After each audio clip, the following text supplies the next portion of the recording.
Всім привіт, коротше, така нетипічна причина поломки бензопили. Ну, я вже зробив, устранив, точніше, її.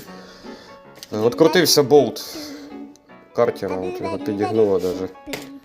І то есть вона як заклинивша була.